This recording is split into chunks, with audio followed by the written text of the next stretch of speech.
Claude Sports Corner here. Back again, May 25th, 2016. And yes, the Golden State Warriors are on the brink. They got their ass kicked. I think this was even worse than Game 3. I mean, let's put it like this, Golden State fans that haven't hopped off the bandwagon yet. If Harrison Barnes is your second best player, that's it. Game over. Finito. Done. And that's not a knock on Harrison Barnes, because he came out trying to keep him in the game. Klay Thompson definitely was their best player. Klay Thompson finally showed up, but I'm telling you, Steph Curry. And before I hear the, oh, it's because he's hurt, I already told you, no excuses in the playoffs. That's first and foremost. Secondly, folks, he showed you, for all the people who like to compare him to Allen Iverson, you've got to be kidding me. And I understand Allen Iverson hogged the ball a little bit too much. Now that is part and parcel because of the personnel that he had. I mean, who the hell was he going to pass it to? George Lynch? Dikembe? Eric Snow? Aaron McKee could hit a couple of threes every so often, but that was also because of the penetration of Iverson. I mean, my God. But there's one thing that you cannot deny that AI does infinitely better than Steph Curry, and that's finish around the rim. Steph Curry blew about 10 points last night. I mean, he missed so many layups, it was abysmal. I mean, he was so bad. He did not look like a reigning MVP to me. But you know what? He's not the loser of the night.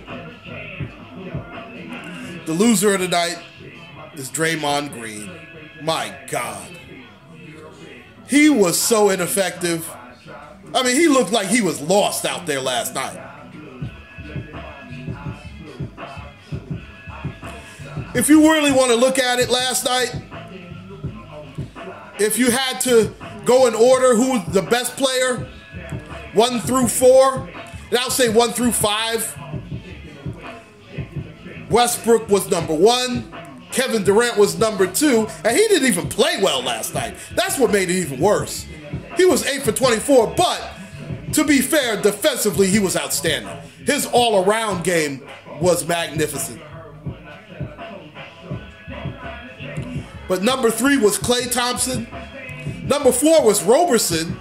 In fact, if you want to say there was a tie between Roberson and Ibaka, that's fair, because Ibaka defensively was outstanding. But Roberson hit some big shots too. And then number 5 was Harrison Barnes. I mean, my God, it was ridiculous last night how bad Steph Curry was. I mean, if he's going to play like that, forget it. They shouldn't even play him. He was that bad. I mean, God, bring in Barbosa for God's sake. I mean, is Curry that gassed? My goodness. I mean, he looked like Figaro Pat. It was so bad. I mean, he missed so many layups. It was ridiculous last night. And the refereeing was, it was par for the course for the NBA. I mean, they're just not any good. The referees are horrible. But, you know, they let them play for the most part. And you know, in Game 5, there's going to be a concerted effort to try and get Curry off because he's been so bad. It's been ridiculous. And let's face it, they sort of bullied him a little bit last night. I mean, he was getting knocked around, and they were letting a lot of stuff go in OKC. He's not going to get those calls in OKC. We know this. But you best believe they're going to give him every opportunity in Game 5 to make, and he rushed a lot of shots too. The defense that OKC was playing on him was outstanding. And you can't say that he was tired from guarding Westbrook. He didn't even guard Westbrook.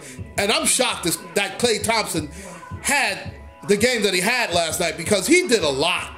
Having to guard Westbrook and carry the shoulders of the offense, Klay Thompson actually played an outstanding game last night. He got fatigued too, because at the end he just ran out of gas.